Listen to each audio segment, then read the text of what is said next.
So let's go over the best plugins inside FL Studio. First, I want to talk about the basic plugins for mixing, which is Fruity Parametric EQ 2, number 1.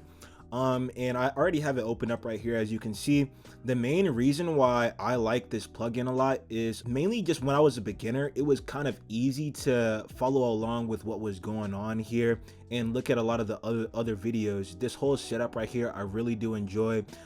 Even with all this stuff up here, they kind of give you a little bit of insight on what each specific frequency range does, which is why I really do enjoy this one. They also have different ways of controlling each band over here, from right over here, which is really nice.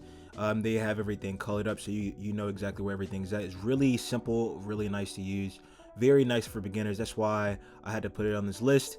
So the second plugin I want to go over is Fruity Compressor, another really great straight to the point compressor out of Fruity that gets the job done. As you can see, we only have 6 adjustments right here to go off of, which is over here the knee, over here is the makeup gain, ratio, release, attack, and threshold. Very simple, very straight to the point, and honestly, this is all you really need. It can be very easy for a beginner to get really frustrated when looking at a lot of the compressors that they may see online and looking at all those different adjustments and just getting overall confused about what happens in the compression process. But right here, this is honestly all you need. I love how simplistic and minimal it is. Really nice, really nice, really nice. And on top of that, with the Fruity Compressor, there's so many different things that you can do with it. Fruity Compressor is so easy to use, so when it comes to learning more advanced concepts, it's really great to be using that specific type of compressor before moving on to that next step. So that's why I really had to put this one on the list as well.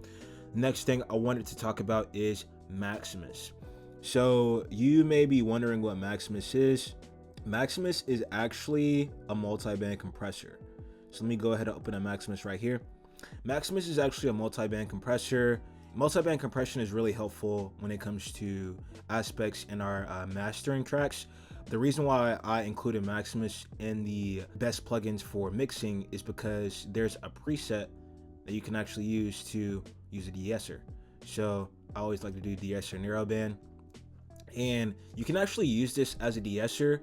It's so useful because there's no other way to really use a de-esser inside FL Studio. They don't really just give you a de-esser.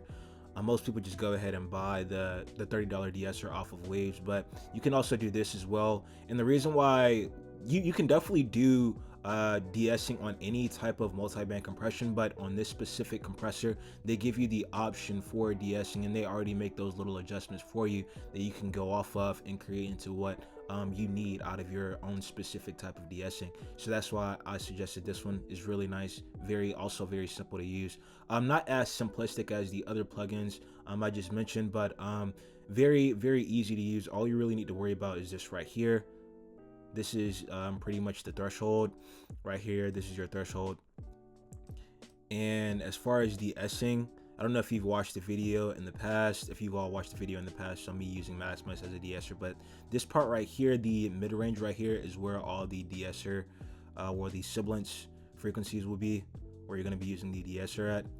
And all you want to pretty much do is just minimize this until about 55,000 hertz. And that's where all your sibilants and S's will be at. Shrink this one down a little bit to about 6,000. And that's pretty much all you need to do, and just bring down that threshold, and you have a de-esser. It's that simple. And turning on this solo button right here will allow you to specifically listen to those little frequencies that may be slipping away, and allows you to really have a new layer of depth and control over the Maximus. So it's really nice to use. Next plugin I really wanted to talk about was Fruity Reverb. Fruity Reverb 2, and the main reason why I wanted to talk about this is because of how simplistic it is. I really just enjoy using a lot of these stock plugins on Fruity just because a lot of them are so simplistic and easy for beginners to get control of. So over here, right here, you see this is pretty much our room. So Fruity gives us this part right here to help us visualize the reverb and how it's going to be coding our voice. So this is the specific room that we have for our reverb right now.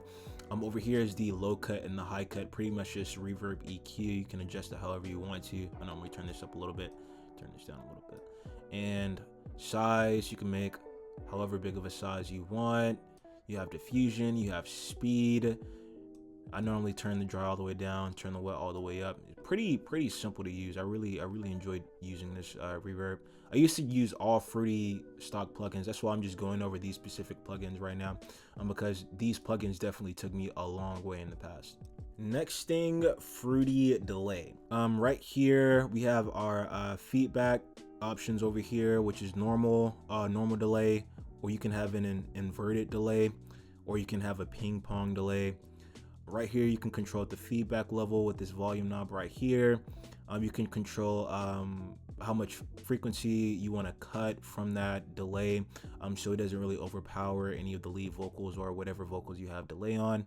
You can control the time of the delay. You can control offsetting, which places it on different sides of the stereo image. It's really nice. You can do a lot of crazy things with this delay.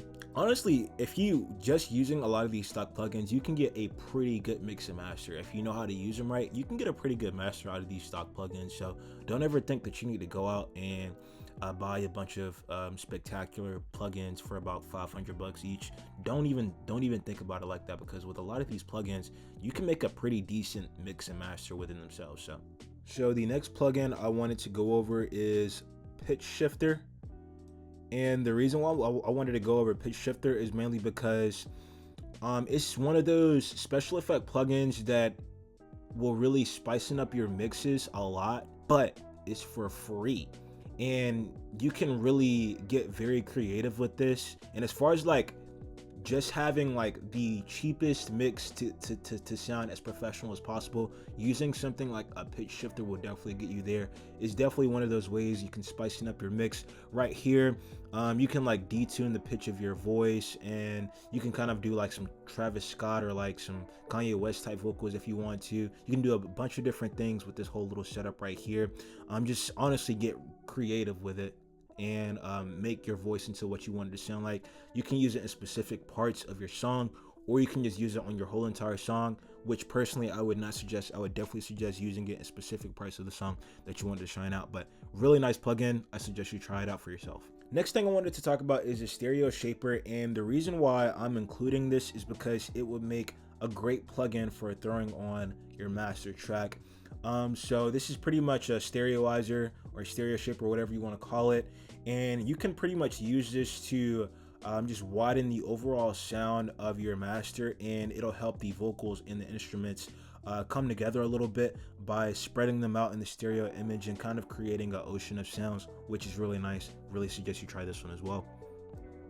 The last thing I wanted to put on this list is Fruity dB meter. And the only reason why I wanted to put this on the list is because if you don't have any special plugins where they have meters on the side and you're only using stock plugins, there's not really a way for you to see how many loops you're hitting in a song or how many decibels you're hitting. So it's really nice to have something like Fruity meter to see where you're hitting, especially when you get ready for mastering and you finish the mastering and you get ready for distribution. You have to know what specific loops that you need to be hitting for these platforms in order for your music to sound the best, and using a Fruity meter is a really great way to implement that method. So yeah, highly suggested plugin. But all right, everyone, those are my top plugins inside Fruity Loops. If you're a beginner interested in learning how to mix your vocals with stock plugins, hit the link in my bio and I'll give you a detailed guide on how to do just that, which I can guarantee will 5 times the speed in which you progress. I hope you all got a lot of value out of this video. I'll catch you all in the next one.